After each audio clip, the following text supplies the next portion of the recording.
Today's Aphantasia clip is about what people expect to see. It's an interesting question because I do get asked by people I know and explain the condition they're with, and people I know as friends, what am I expected to see? What should they be seeing? And it poses quite an interesting question because there isn't a uniform standard. It's not like you can go to an optician and get an eye test or get a hearing test or get something to give you an idea of where you are or what you can do. And I can't point them and say, well, okay, this is what an average person would see, or this is what... There is only a couple of tests out there. There's a visualization test from Exeter University, and there's probably another few things out there with the... I think we've seen the horse, I can't even remember, or an apple, trying to explain that. But it makes you realise that there isn't really anything out there that you can go say, yeah, have a look at this. This is picture like you'd expect to see. This projects what you'd want to see. I suppose that, for me, really probably needs to happen. There probably needs to be a standard for that kind of thing. I don't know what that would look like, whether we do the visualization test each time, I don't know. But I mean, you think with something like that, if someone did a test card and said, okay, this is the expected resolution of what you can see as a visual image in your mind when you're not seeing it, what is that?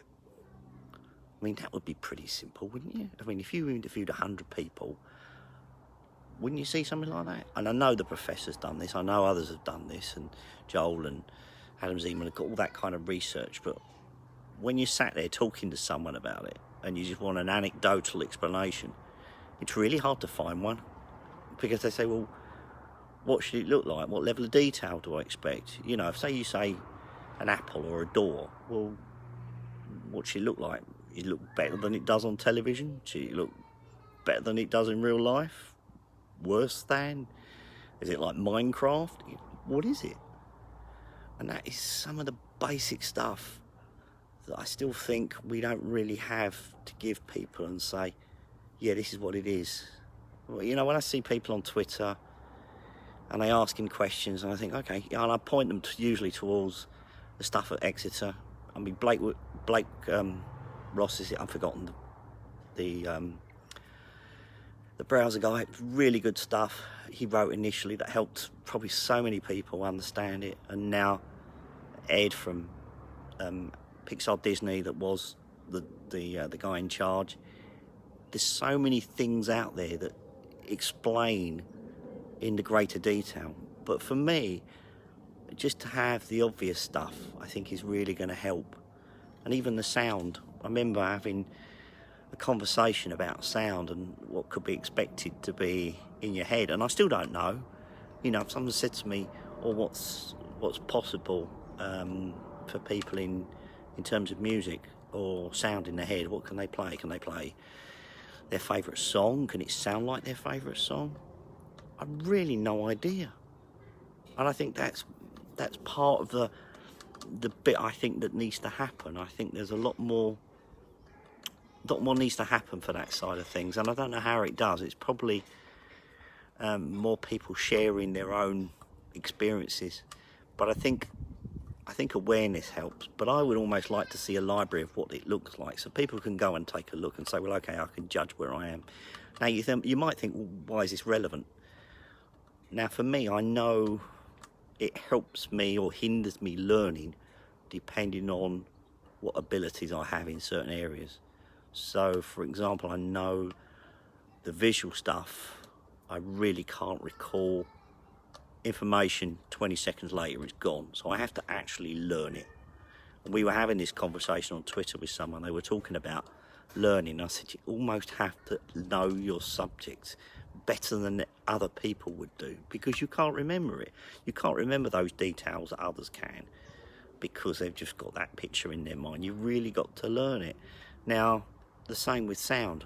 If you played me a song, I can tell whether I know the song, possibly, in a couple of seconds. I think, oh yeah, I know that one.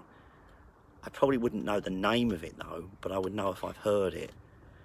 So when it comes to learning that way, even that's tricky. I can't just play an audio book or something like that and learn.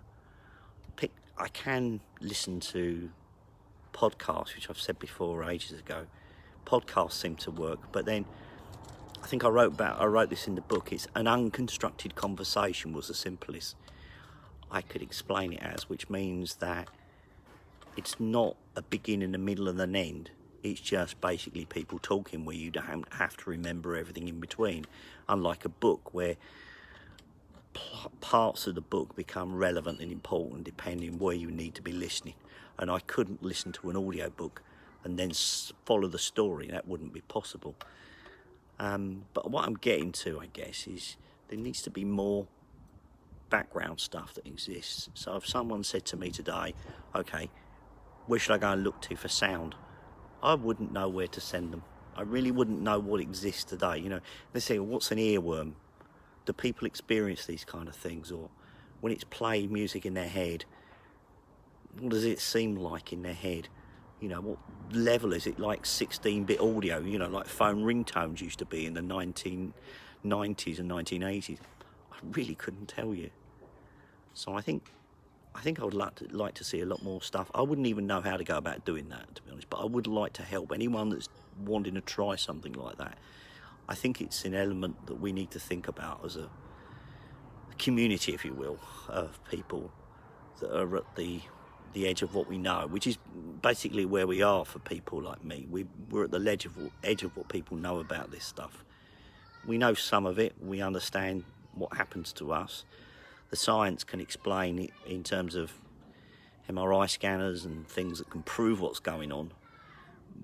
But the basics of what it's like in terms of the actual experience, that we can only answer ourselves for people that have it. And I think the sound is such a complex one. I really would like to understand. It's like, well, okay, what does it do in terms of the visual acuity? We understand the imagery side. We understand that it goes from where I am, not being able to picture very much at all, very basic, if at all sometimes, to someone that's got completely the other end of the spectrum, that lives in a world of massive picture and colour. But what's that like for sound? What's the ability range? What do people have at the low end? Now, I hear nothing. I'm absolutely deaf in terms of being able to produce sound in my head that hasn't come by my ears. There is nothing, ever. Now, in my dreams I might get something, but even then I don't know if it's just simulating the effect or it actually is producing sound in my dreams. But the question goes, what does the scale look like for sound? What's at the other end of that scale? Is it somebody listening to a full orchestra with all the different elements playing and being able to adjust the tempo and things and change the music? Well, I've no idea. I'm really curious if anyone can think what that area might look like for other people at that end. Anyway, there's some ideas to think about. Get in touch if you've got any questions. Thanks for watching.